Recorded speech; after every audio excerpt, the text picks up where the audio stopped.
Hello, everybody. My name is Mohammed Rizkallah. I'm an assistant professor at Sharjah Education Academy. Thank you so much, Dr. Mohammed. My name is Abdul Matheen. I am the CEO of Project U, an educational think tank based out of the UAE. I'm Lini Shivaprasad, the principal of GEMS Millenium School, Sharjah. Tell us more about your school. It's a very successful school. Tell us about your achievements. Thank you very much. And I think, we've been successful in the education landscape. First of all, thanks to Sharjah Education Academy, and who kind of promotes a lot of CPDs for our teachers, ways of working. A huge thanks to SPIA, who is our supporter, who kind of guides us through the educational field. A huge thank you to our parent body. Big thanks to GEMS Education, the part of which our school is. And I think we are supported immensely from every single of these organizations. And success doesn't come easy, and it doesn't come if there wasn't a collective effort. Define success then. You are successful. Tell us about your success. As a personal success? Sure, that would be nice. Personal success would be the school success for me as well. I've been 33 years in the the field of education, and I think as a school, we are very cognizant that we raise children who are ready to take on what the outside world requires. And we have our parents who are, very supportive of what we do. They engage very well with the school. And both parents and, as educators in the school, we believe that that child who is in the center will only be successful if we all put in equal effort. Excellent. And I think that is where the school is progressing. The school provides the young children a very safe environment, and the well-being of our school is very high, whether it's adult well-being or whether it is student well-being. Very high because there is a sense of openness, there is a sense of connectivity, and there is there are no boundaries between teacher and taught. And I think once those barriers have been broken, children feel free to share, and where there is freedom of thought, learning naturally happens. Amazing. And that's what I wanted to hear, because I'll throw the ball back to you and tell us more about Project U and how it aligns with a lot of these things that were said over here. Thank you so much. So Project U came out of Expo Live, which was the social impact arm of Expo 2020. His Highness Sheikh Mohammed bin Zayed said that he wanted the legacy of Expo to be people, projects, and impact rather than roads, bridges, and infrastructure, right? And so in 2017, there was this concept of, if you had the power of Expo behind you, what big challenge would you want to solve? A bunch of us came together and we said education. And one of the challenges that we consistently saw was high rates of youth unemployment and youth underemployment in this region and in other regions around the world where we have relatively large youth populations. And so the hypothesis was, okay, what if we had a parallel curriculum that ran alongside school, filling in the gaps that school had, right? Because trying to change school in and of itself is like trying to push a dinosaur, right? It's huge, complicated, so many stakeholders involved, and it's not one person's doing. So we said, okay, let's not try and fiddle too much with the existing system. Let's build in parallel to it. We started off with one pilot program in the Westminster School in Dubai back in 2018 with 36 students. The Ministry of Education got involved and they said, this is really exciting. Why don't we expand it? And that went on to about 12 different schools over 18 months with over 1,000 students. And then that just kept growing and growing. And now Project U basically works with governments, institutions, and universities on building these parallel education programs along industry-led learning, leadership, entrepreneurship, innovation, and design.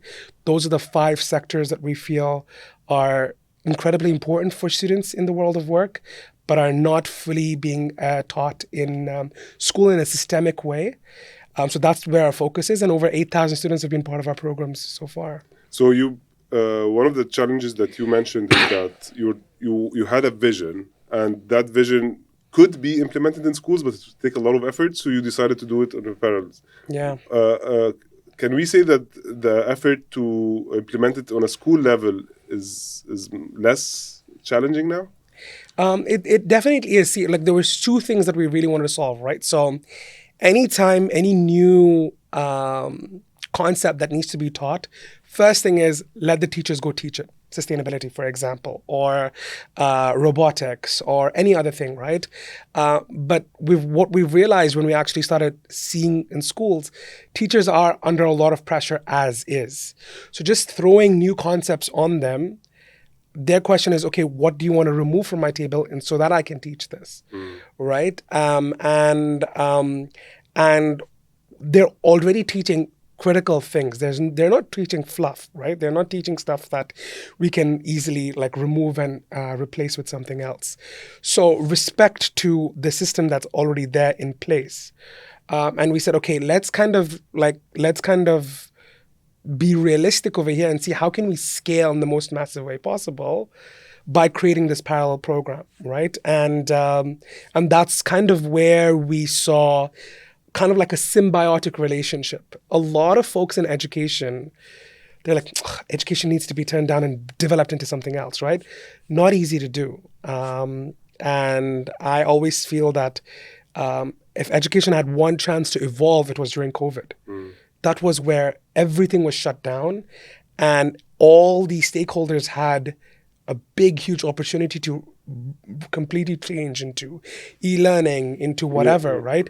But people were, I remember, especially when the bubbles and when the lockdowns were towards its latter half, people were aching to go back to schools, right? And so what we realized was at the end of the day, whether we like it or not, school still solves a big problem for us as society.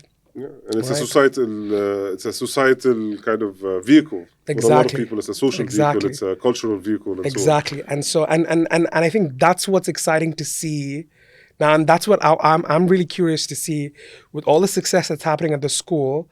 What's the next leap that you see? That's or coming up ahead. Should there be a next leap? I mean, so this is where it becomes interesting, right? Yeah. So for me, for us, I think there's this subtle difference between education and learning. Yes. Education is something that is structured and something that is standardized, and in terms of curriculum, in terms of assessments, and learning is something that happens in a very non-threatening environment, where children have to be exploratory, they learn hands-on, and they gain those abilities and skills. Because if you see students who are in kindergarten vis-a-vis students who are in grade 12, you will see a marked difference. It is the same kindergarten child that has grown up to be the child in grade 12. In kindergarten, they are more curious because they are not put within framework. They are excited. Any small thing they want to kind of manipulate. They want to see a different way of how does it look, what kind of work can I do with this, and you will see them using it in a small bead in different ways. Whereas when you come to grade 12, we have already kind of structured it. You can use this only for this, you can only work this way.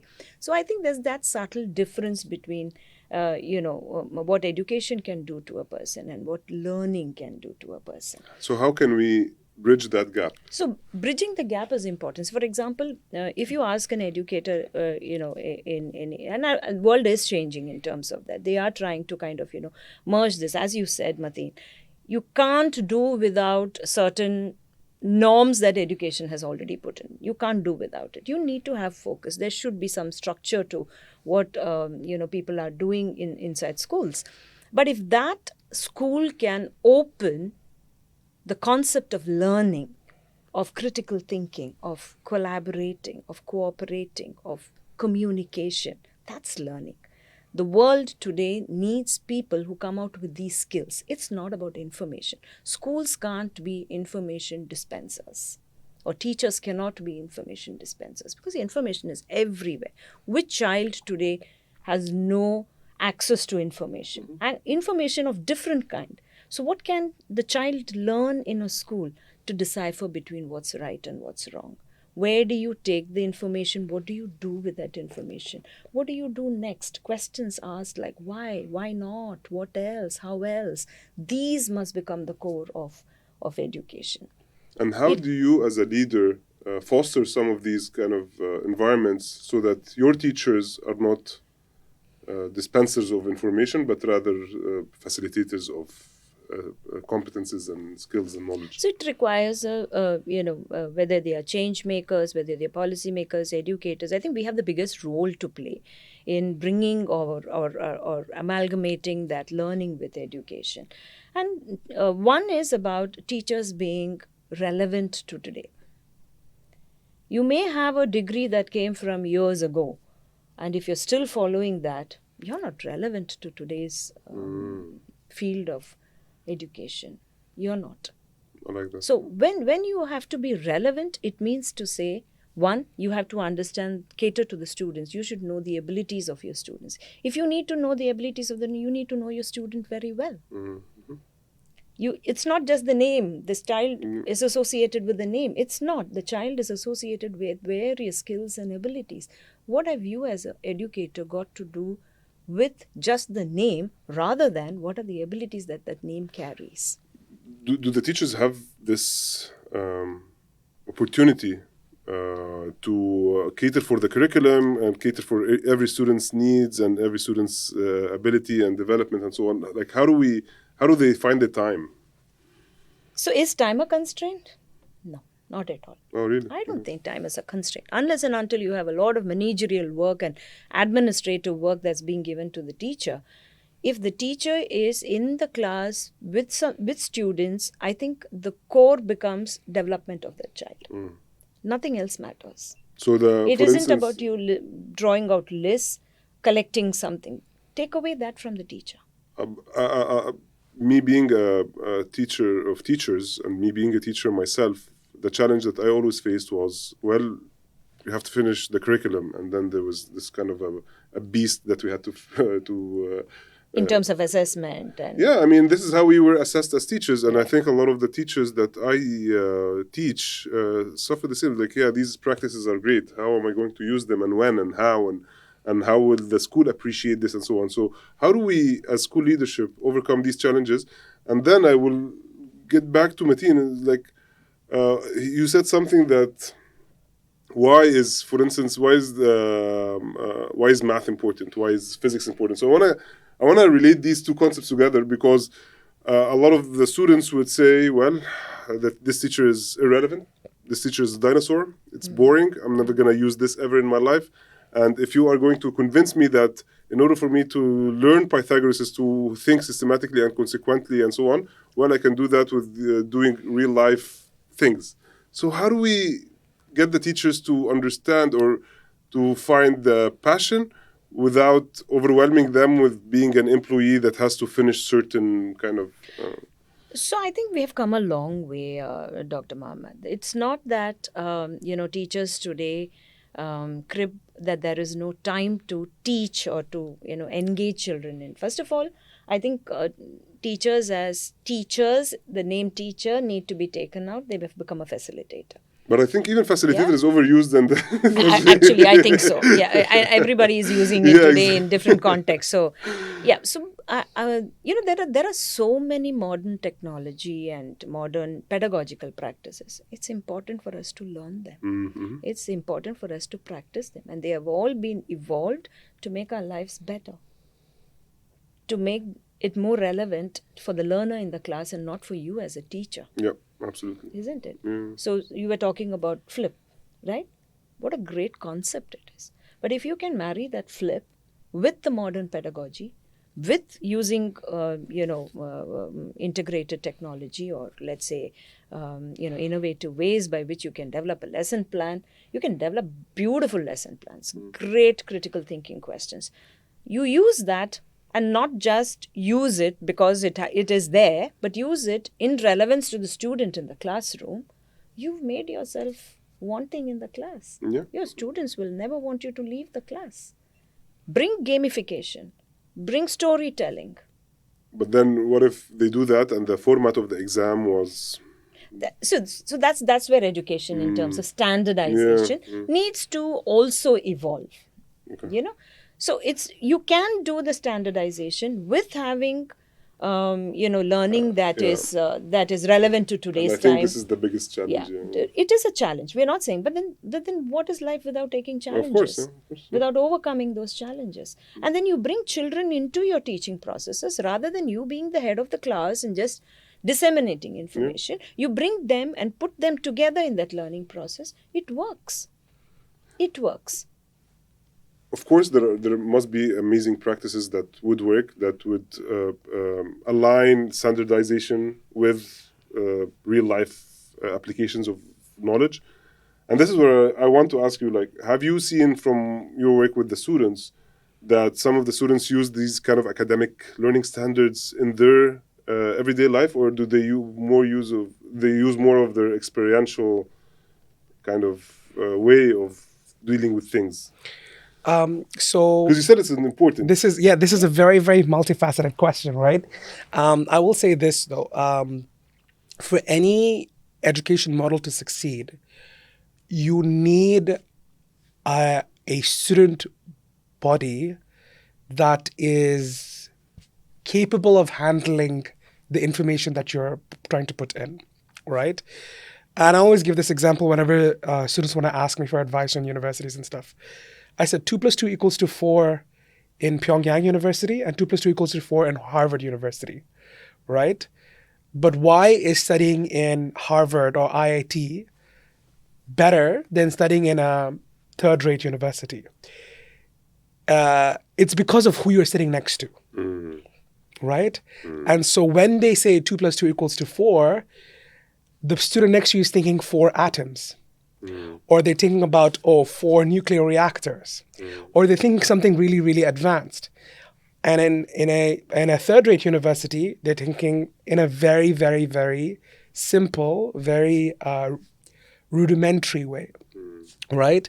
And so I think one of the whole concepts of the pedagogical capabilities of teachers, and this is what I've heard whenever I speak with teachers, is yes, I've learned all these new concepts, but my students are not ready for that, right? And that's why I need to kind of take them on a journey. I was meeting with this principal from another country, actually, and because we work with schools abroad as well, and he was saying, I need at least 5 years to get my school, 1,200, 1,300 student school, to get to the level where they can now do these kinds of programs and they can now select these kinds of pedagogical methods with a 200 teaching staff that's under his supervision.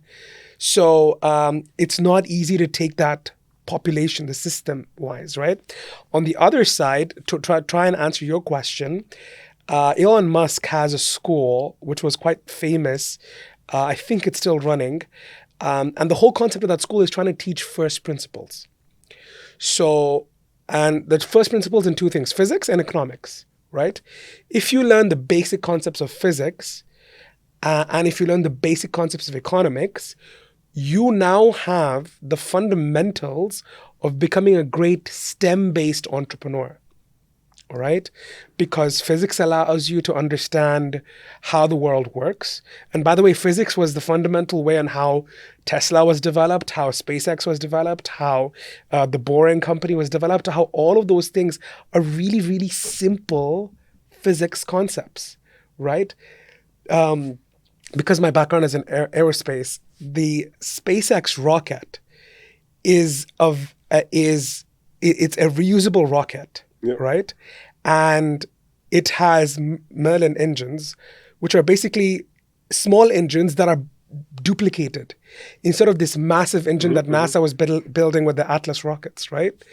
And their bigger one, the one that the Starship now, which they're trying to send to Mars, basically has, instead of 9, they have 36 of these Merlin engines. These are very, very simple. It's like almost like building on Lego. That's why it's called first principles, right? And so what's so exciting about this is if we're able to teach these first principles in this new world, we are then giving students the tools on navigating a world that doesn't yet exist. Because in the past, we had pathways. Our generation and the generation after us, Gen Z, Gen Alpha, Gen Beta now, do not have those clear pathways. It no longer is, if I get my good grades in my grade 12 exam, and if I get good grades in my university exam, that I'll get a job. That doesn't exist anymore. I remember I spoke to a university student a couple of years ago. She said, I did everything that my parents told me to do. I did everything that my teachers told me to do. I got 90s and A's in all my exams. I got a 3.8 GPA. Why am I sitting here without a job for 15 months after graduating, right? So the world in and of itself is changing so fast that conventional education pathways can't keep up. And I can't have, like when I saw that girl crying in front of me, I can't see that happen again and again and again. That's almost become normal now, to not be able to find pathways. And those kinds of stories is what like gets me out of the bed every morning, right? And that's why I'm so convinced now on this concept of first principles. Because if you're able to navigate the basics of the business world and the physics and engineering world in this case, or the medical world, or the law world, or whichever world that you find interesting, you will then understand the basics of how to build for yourself through projects, through freelance work, through apprenticeships, and then eventually build a pathway for yourself. Because more and more, especially with AI, you are not going to get conventional jobs. So that's what we're trying to hack at. I kind of quite agree with what Matheen is telling. The learning today needs to be relevant to today's world and to the world after. In terms of collaboration, as I was telling, cooperation in a workspace. How do you navigate the technological advancements? That is what we want. We don't want children to just acquire, as that student or that girl that he was talking of, just the grades. Our over dependence on attainment today needs to actually change. So there is some sort of a consensus that something has to change. We need to be more progressive. A lot of the industries are have a very fast pace, but then education is it kind of takes its time and so on. So how do we square the circle? Like, how do we create some sort of a sustainable educational ecosystem in which there is no gap between the purpose of education and how humans learn? So that's exactly what I said. The two things need to kind of come together. Yeah. There is a curriculum. No educational curriculum says that it is not flexible. There is flexibility within the curriculum. Is there flexibility in getting rid of the curriculum? You can't. Then there's nothing to design you to go to learning, right? You need to have a framework, right? The curriculum provides you that framework, because curriculums are prepared thoughtfully. They are designed to age groups. But they're designed by people who were there 40, 30, 50 years ago. So let the curriculum be there. But how you navigate the curriculum is what is important. The curriculum as a book, as a paper, or as a paragraph, or as lists, let it be there. But how do you navigate it? How do you use that curriculum to engage students in learning? So, for instance, like if we get back to the curriculum, because I'm teaching this semester curriculum design, and last semester one of my students he told me beautiful things like, you know what, doctor, and I understand what curriculum is right now. It's like what is consistently happening in the school. So the curriculum is not just the math standards or the English standards and so on. It's what's consistent, right? The culture, you mean? The culture. So there's like the hidden curriculum, and there's the navigation inside the classroom, the relationship between the teacher and the student, the student and the student, the teacher and the parent, and so on. So this all constitutes the curriculum, right? It has to be there. But if we were to talk about learning standards, because this is like the kind of the conventional way of thinking about the curriculum, why? I mean, we understand that the people who develop these kind of learning standards but if we look at the learning standards nowadays and the learning standards 60, 70 years ago, they're the same. Pretty much in math, especially in math and some STEM fields and so on. has the world maintained its priorities throughout this time? Did the priorities change? Do these learning standards, are they not aligned with the world's priorities? Like, what is going on? So, if the curriculum is going to enforce memorization and rote learning, we have a problem. There we have a problem. But if the curriculum is giving you the scope to learn through experience, that's a great piece. How do you make sure that this happens in your school? So, if you look at, what happens in our classrooms is that, yes, we do have assessments. I'm not saying that we don't have assessments. But are all those assessments needing students to actually rote learn? I would disagree. That happens probably in grade 10 and grade 12 when they need to do the end of year examinations, which is the board based and which is something that is mandated. But otherwise, within the classrooms, if you give students a certain, let us say, a comprehension passage and a set of questions that requires them to go back and forth onto that comprehension passage, read finely between the lines and come up with solutions to the problem that's been asked in that question, you have got it. Absolutely. You have got it. So that is the training that students need. Right from the beginning, rather than us giving a question and giving the answer, let them be the ones to find the answer. You have asked the question. So, what is important in this case, the answer or the process of finding the answer? Both are equally important. Okay. Both are equally important. When we talk of an answer, the answer is from the student's perspective, unless it is in mathematics where 2 plus 2 has to be 4 and there is no other way. But there can be answers that come from student perspective. It's about encouraging that perspective and enabling students to understand that what they have written or given as an answer can also be relevant in certain context, may want to be modified in certain other context. It's about showing them that path. I think once you open their minds to exploratory learning fearlessly. And I think this is a lot of what you do. So when you work with students, what do you personally prioritize, the answer or the process of finding the answer? So I think the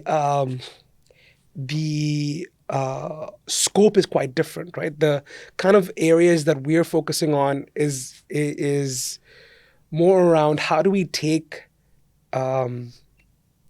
what your concepts that you're learning in school and how do you connect them to the real world, right? So that's where my big interest is in, right? And so over there, it's a lot more dependent upon the process.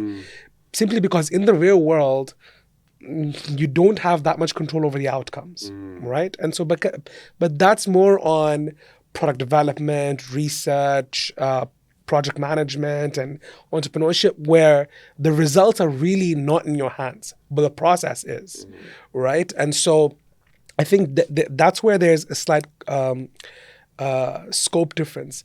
But I think what's also really interesting in that whole concept is how do we really inspire students to take it upon themselves, right, to learn. And I think coming back to the earlier question that you were talking about, the difference between education and learning, and I think where all of us as different stakeholders within the ecosystem can really come together is, are we giving our students the exposure, the resources, and are we championing them enough to go above and beyond what the minimum requirement is, right? I think our job, and I always say this as a leader as well, my job is to cheerlead my team.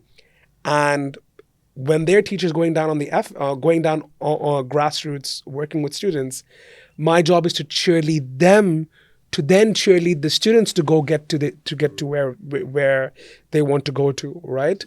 I think, and especially that's interesting, at least in what I have seen in the UAE context, is so many students are expats and they don't have the village behind them, right? And so... I think this is changing because a lot of people choose to come from their home country and make UAE their country, for instance, we were looking at the job market. And what we've noticed is that a lot of expats who were born here, went to school here, they went to university abroad, but they come back here. So Yes. I think this kind of changes. But something that I want to highlight, something that you said that I want to rephrase maybe to see if I got it right. So what you're saying is that we want to align the purpose of education among us as maybe more powerful stakeholders with the purpose of education among the students who are engaged in these kind of educational activities. Yeah. And I think one thing that we noticed is that there might be a gap. So what we think is important in terms of math, they might not see its importance immediately, but they might see it in after 10 years. So I think Yeah. we have to have some sort of we have to be accountable for making sure that our ethos are aligned, ours and the students. Yes. Yeah. And I think this is where when you engage with the students, they see, well, okay, so now I can use Pythagoras. Oh, that's Exactly. interesting. So Yeah, and interesting you mentioned that. So another one of my roles is I'm the UNESCO co-chair for vocational education and future skills for dignified work as part of the Youth and Student Network. And one of our focus areas that we've been noticing a trend towards, and this came out of the Transforming Education Summit in 2022 at the UN headquarters in New York, where there was a list of 36 recommendations for the evolution of education moving towards 2030. And Schools 2030 is the global agenda for what education should look like in the future. And one of the critical aspects of that was, how do we get student voice into decision-making circles? How do we get student voice into curriculum development? How do we get student voice into policy? And how do we get student voice into what is actually taught to them? Right? I think young people nowadays are becoming more and more aware of the world around them. It's not like I will completely listen to my elders and that's it. I think a lot of them are also more vocal. They're more vocal. They're more demanding of why, right? They always want to understand why. It wasn't the case when we were growing up. They feel that everything is negotiable, right? They think their marks are negotiable. They think their world around them is negotiable, and they feel that because at the end of the day, they've been catered to so much their whole life by the economic systems around them, right? And so, but that's not how the world is. But what quickly people are realizing is that it's easier to actually get them to be on your side when you get them to be part of the table where those discussions are happening, right? And if I can just add on the curriculum piece, Dr. Mohammed, for students, so we have some of our students in grade 8 who find it very hard with mathematics. They find Geometry, it very challenging, and they're not able to So there are some of our students who have dropped math, who have dropped science, because they're not able to navigate those difficult concepts. But that doesn't mean to say just because they have dropped that math and science in school, we have not, we've just left them not learn those concepts. We have introduced something called as a functional curriculum. This is where I said the flexibility of the curriculum comes in.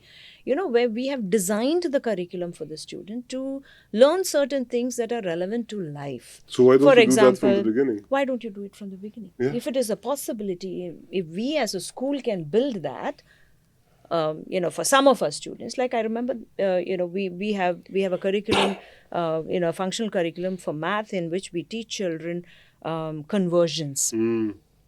Time, how do you calculate time? Measurements, and in science, safety, the common safety measures that one needs to be practicing, food and nutrition. We've designed curriculums for them, based on what their need is, not because they are not because they are a part of that study of grade 8, but because that is relevant to the child's life forever. So let's do this throughout. Why can't it be? Why can't it be? But I will counter that point though. When my team came to work with Miss Lini's school, they walked away saying it was one of the best groups of students that they worked with. It's very diverse and... No, but that's a testament to the work that the school has done. No, obviously, yes. And created that culture and prepared them in order to make the most of this program, right? new schools, as in schools that do not have a strong enough culture yet, or who have a very new staff who don't know how to build that rigor within the students yet, or have not formed a right enough student culture yet, no matter what kind of genius program that I'm able to come up with, they're not going to be able to absorb it in a way in which a mature school has. And right? the reason why I want to... So we are at a cross paths in the world of education because of the momentum of ed tech and so on.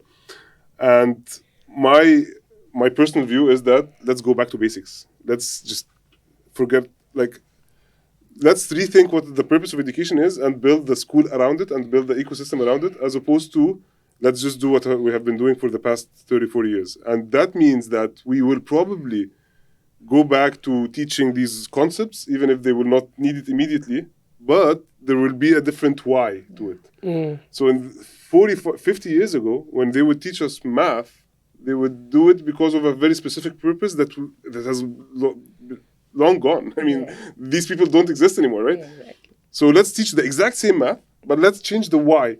I'm not even challenging, maybe we might not even change the how. Correct. But let's change the why at least, so that, for instance, when I used to teach Pythagoras, and when my students would ask me, Mr., why are we learning this? It's I don't know. But my argument would be, in order for us to think in a logical, sequential way, and in order for us to... And they were like, yeah, sure, you're lying. But this answer kind of worked But as you said, Matheen, the kids are much more critical right now, right? And So they're I think informed.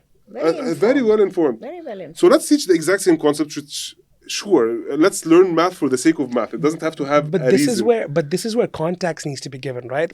Simple example. Most of startup CEOs have STEM backgrounds. Why is that?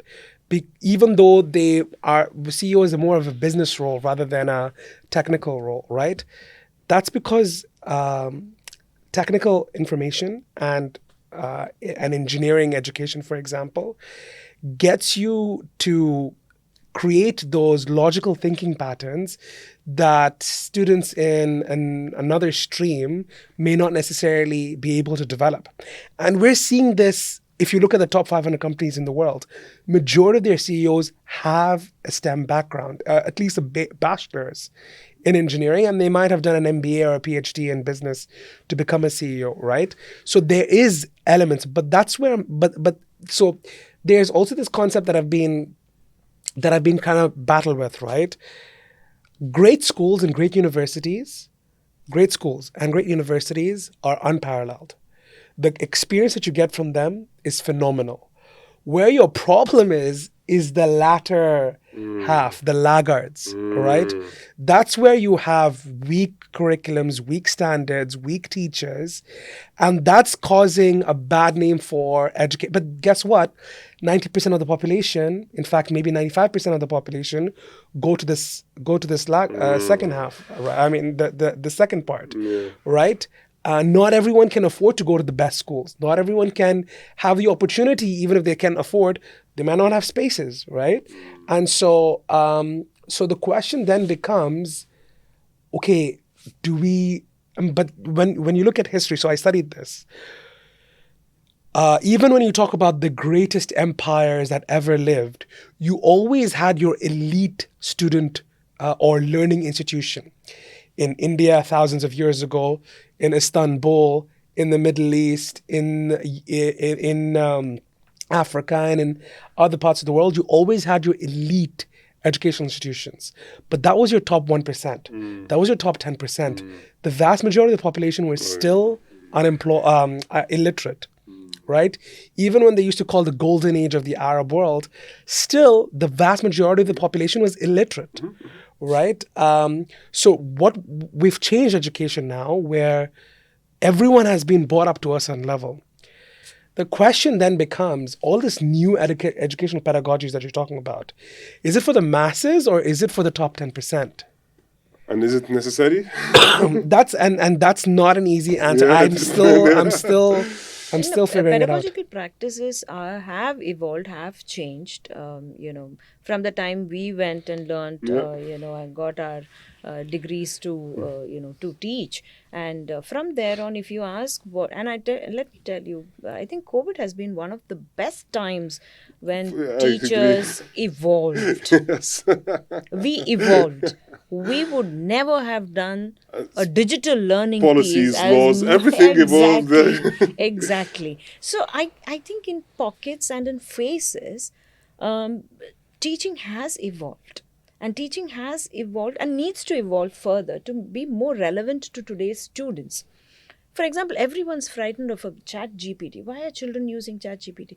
But if you use that chat GPT, for example, let's say a student, you've asked for an essay, and the child has got it out of chat GPT and you have understood that it's from chat GPT. Ask the child to just write it in your class and critique their own work as to what chat GPT has done and what is your work. Yeah, They will learn a skill from that. absolutely. They will like that. learn a skill from that. So I think we as educators need to devise those methods by which we leverage on our own, on our own practices, but at the same time give that scope of learning for students. I think that there should be somewhere that connectivity and that closeness between teacher and taught. And the reason why I kept asking these questions is because, and thank you so much for bringing up the ChatGPT or the generative AI example. Teachers and school leaders and the world of education have always been lagging behind everybody else. We're always trying to catch. What I'm trying to do and what I'm trying to establish is let's be the leaders. Like let's educate. Proactive. Let's be more proactive. Yeah. So let's think critically of what we're teaching, why we're teaching it, who are the recipients, why are they behaving like that, so that someday we would be the ones who come up with the technology rather than we are chasing around figuring out how we will handle and manage these kind of new technologies that come out. And I think this is where I think everybody has a role in doing so. And one of the biggest challenges we have is, okay, we have a very established, solid kind of a system right now. How do we step out of it for 30 seconds, think of a new thing, and then come back to it again? Like this, and this is where it becomes interesting, right?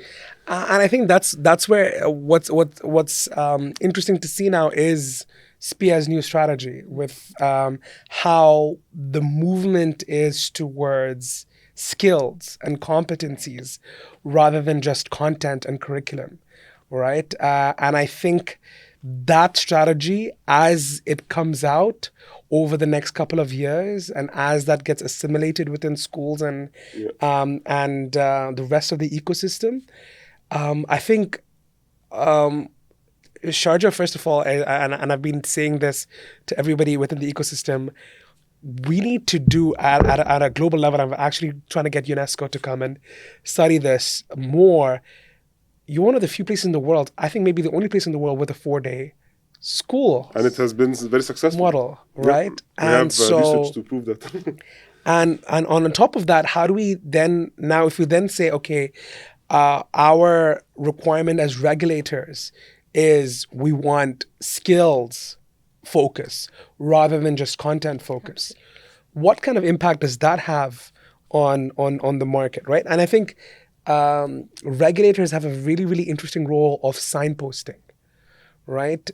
When they point towards this side, people who have the foresight will be able to predict where that's going to go, yes, right? Not just for themselves as an individual, but for their organization, for their school, for their department, wherever that is.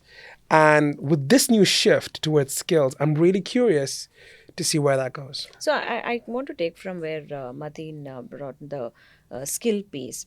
Today I had the interviews for the next year's prefectorial board at about 22 students, young boys of grade 11, now going to grade 12 and looking up to themselves and looking up to others to become the leader, or, in various leadership positions in school. And it was very interesting to hear each one of them so eloquent, so confident, with such clarity of thought.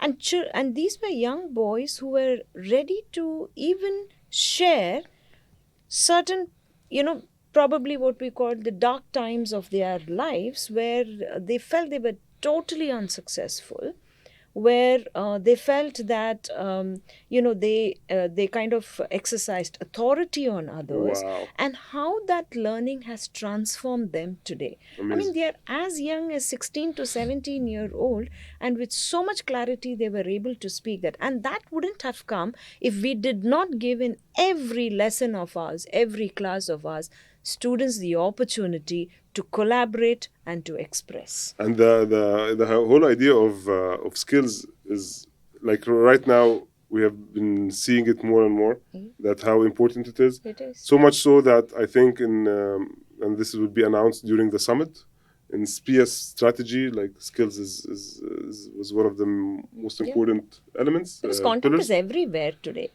And hopefully, and His Highness approved of this strategy, and so right now all schools have to abide by the framework in terms of how we can develop the Sharjah students' skills and competences, and as we say, like, we don't want everybody to be a leader, but we want everybody to have leadership skills. Of course. So, we want people of all colors and shapes to exist in the society, but we want everybody to develop a lot of the skills they need in order for them to succeed and survive.